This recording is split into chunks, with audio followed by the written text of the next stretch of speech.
Hello and welcome to some more Star Citizen news. There is a ton going on. This week in Star Citizen, we've got roadmap updates, Pyro playtests, Siege of Orison stuff.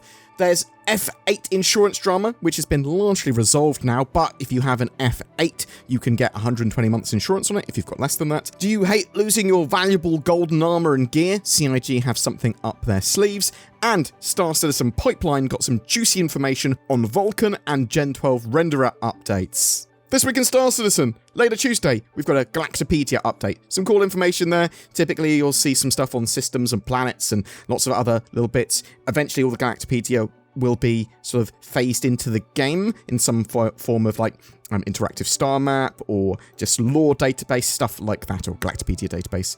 Also, be sure to have your gear locked and loaded, as Jumptown also reopens later today on the 3.21.1 live servers. It will be interesting to see how the current landscape copes with this event. Wednesday, we've got a roadmap update. Hopefully this is going to flesh out more of the Alpha 3.22 patch, the end of year patch, and any additional content it has. My hopes is that freight elevators will turn up here, and we should start to see more about 3.22 and a Wave 1 PTU for it in the very near future. Thursday, we've got Inside Star Citizen. This is going to be looking at the Pyro Playground test environment that Cloud Imperium showed off at CitizenCon 2953 that they've been testing with a closed group of testers, not Evocati, well, Evocati as well, I suppose, but it was not NDA'd as a build. We know that Cloud Imperium are going to be testing this more over the next few weeks, hopefully to a wider audience as well, and hopefully with server meshing and the replication layer stuff, at least some of that in there. Also, on Thursday, the Ninetales pirates have taken advantage of the focus being on microtech, and they've once again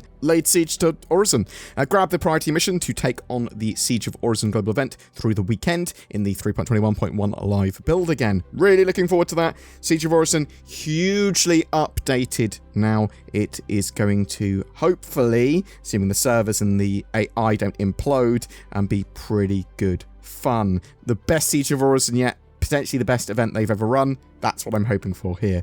Friday, there won't be an episode of Star Citizen Live because Cloud Imperium are being quite active with their Bar Citizen World Tour, and they're going to Dublin. They'll be back for a Star Citizen Live next week. So they're going to be at an event from 7 PM UTC. I'll chuck all the details of that down below if you're in the nearby area. There's also a virtual Bar Citizen from the folks of Soul Citizens starting at 5 PM UTC on that Saturday. There's a social post that you can register on. Again, I'll link that down below if people want to attend a virtual Bar Citizen there.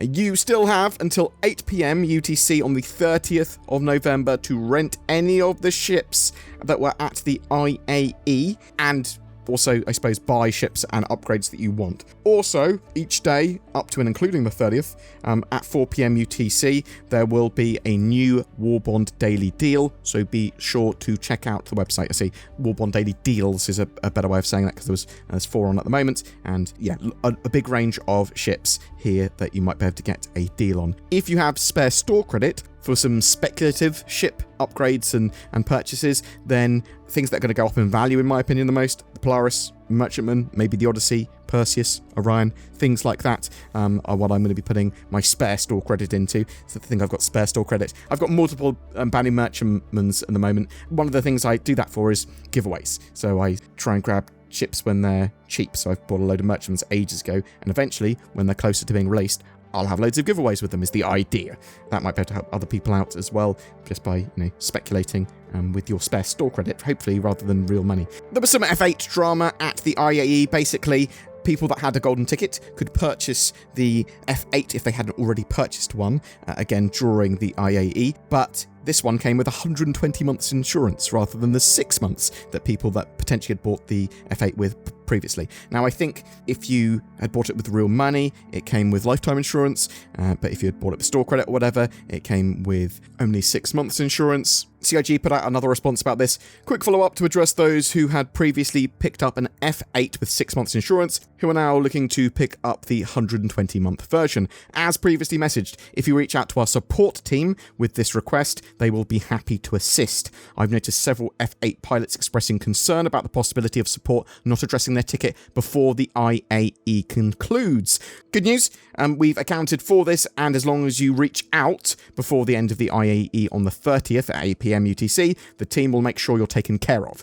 Of course, due to high volumes during the IAE, this can take a little time. Don't panic if you don't get an immediate response, and rest assured that we'll get you squared away as quickly as possible. As a side note, it makes the process easier if you don't modify the F8C pledge any further.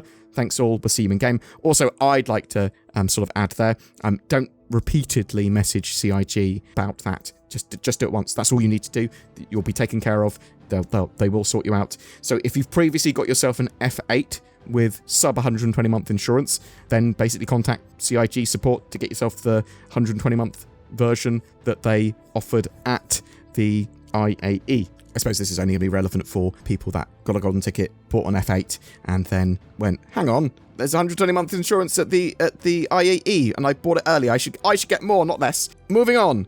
When will we be able to claim gear bought in the pledge store? So you've got your rare items, you've got your rare loot. You don't want to lose that, but you die. It's been stolen. It just gets you're walking around. You got a horrible time with a bug, and you've lost your important gear, and you have to like reset your account, or you have to wait until the next major sort of patch release before you can get your loot back. Now, Cloud Imperium have responded here. We're adding functionality to retrieve lost gear from the pledge store in the upcoming freight elevator update. We'll share more information on exactly how this will work as we get closer. So that's great to hear. It's my hope that we will have the freight elevator stuff in Alpha 3.22. That's when I personally think it's going to turn up, or at least as part of its cycle. I suppose we will know more with the roadmap update later this week, and that's sort of my hope rather than a confirmation. It could very well be Q1 2024 or something like that. In some Evocati news, I saw a Spectrum thread. Is Evocati actively sending out invites? And there was a response here. The team taking care of Evocati members is usually on the lookout for very active players with a focus on testing and reporting, and someone we can trust. There is no form to fill. Invites are based solely on activity in our channels and platforms. I would like to mention as well, there may very well be a form for you to fill in after you've been chosen. So Cloud Imperium will approach you, and you don't approach them for the most part. Over at Star Citizen Pipeline, they posted up some highlights of a chat with CIG Sylvan. Basically, they are an engine programmer working on Vulkan and the Gen 12 renderer stuff. Some questions were asked here. How will 3.22's cloud tech upgrades affect performance?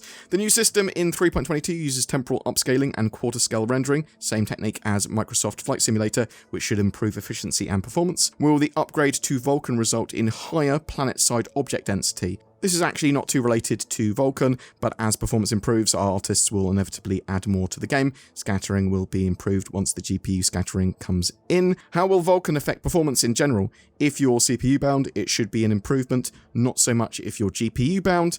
DLSS, FSR, CIG, TSR should help. Having Star Citizen with a form of DLSS type thing would be absolutely fantastic. Any insight into what's preventing the fancy new renderer features from coming into the game via the tech preview channel? Just not ready for the public eye yet. We don't want to put out stuff that isn't polished. Is there a possibility for an Unreal Engine nanite-like system for Star Citizen?